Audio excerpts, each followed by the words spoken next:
السلام عليكم ورحمة الله تعالى وبركاته. معكم الأستاذ عبد العالي حفوظ، قناة القلب السليم لنا ولكم إن شاء الله تعالى.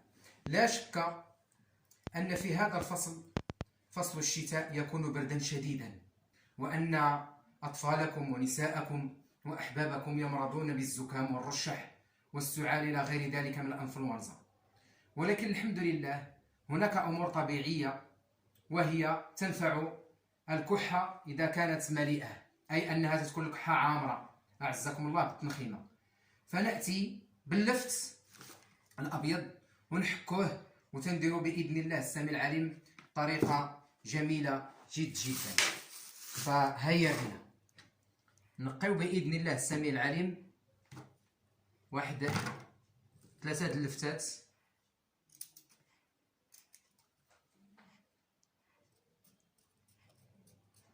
واللفت الله سبحانه وتعالى خلقه وتيتجبد تحت الأرض وله فوائد عديدة، وتيقوي حتى المناعة ديال الجسم والمذاق ديالو، حيت تيتحك وتيدار عليه سنيدة، تيتخمر واحد 2 سوايع على 3، وتنعصرو في واحد الزيف ولا هي بيدي،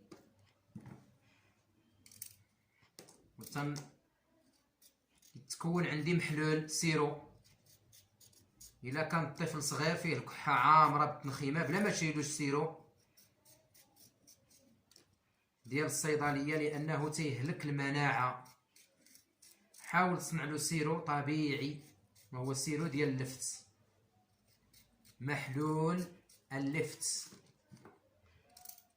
تياخذ هو كصغير ويقدر يتعطى حتى للطفل اللي عنده سنة، من سنة إلى 10 سنوات، ملعقة صغيرة من ذلك المحلول اللي غنصنعو دابا.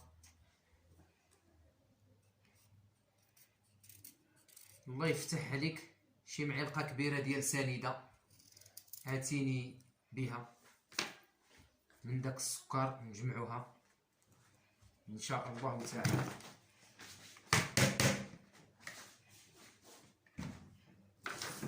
وهاد الوصفه انا راه ديما تنديرها الحمد لله ليا ولوليداتي، وعلمتها للناس وبينتها لهم، الحمد لله والشكر لله سبحانه وتعالى. وشكرونا. السكر، القاروره ديال السكر، بسم الله. نحكو هاد الاولى بعدا ساهله، والحكه نحسن من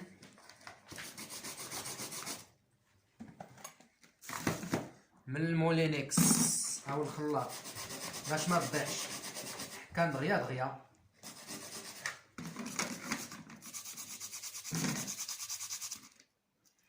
وحيت تتحك الحاجه تيبقى المفعول ديالها جيد.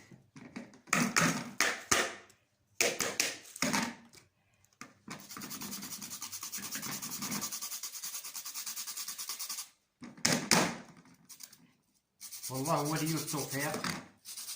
وهاد الوصفه كما قلنا دائما الحمد لله تنديرها، وهي تتقوي حتى البدن.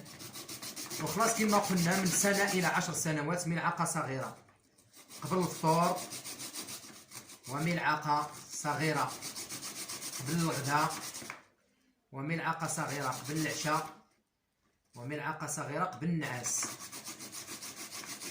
3 أيام الى اسبوع. وتتقطعي عليه السقاطه من الذره والحلوى والشكلاط ضانون رايبي باش تقوى المناعه ديالو، وحينها نعطيوه ديك الساعه اللي بغينا.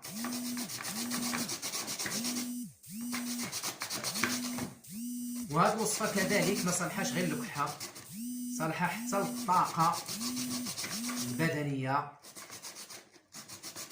للجهاز الهضمي وللقنوات الداخليه، وكذلك مزيانه للجهاز التناسلي. هي هذا الشيء البسيط.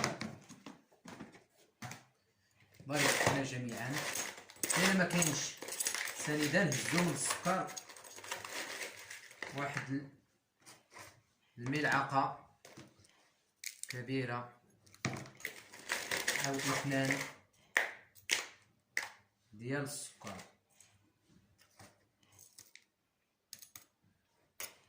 تنجمعوها هكذا ونخليوها تخمر من ساعة إلى ساعتين أو 3 ساعات. للصغير ملعقة صغيرة وللكبير ملعقة كبيرة. ونطلبوا من الله سبحانه وتعالى تنفعكم هذه الوصفة هذه، والسلام عليكم ورحمة الله. وبعد 3 ساعات عصرناه وجاء بهذا اللون. هذا دابا يسمى سيرو، محلول طبيعي، وبالشفاء للجميع إن شاء الله.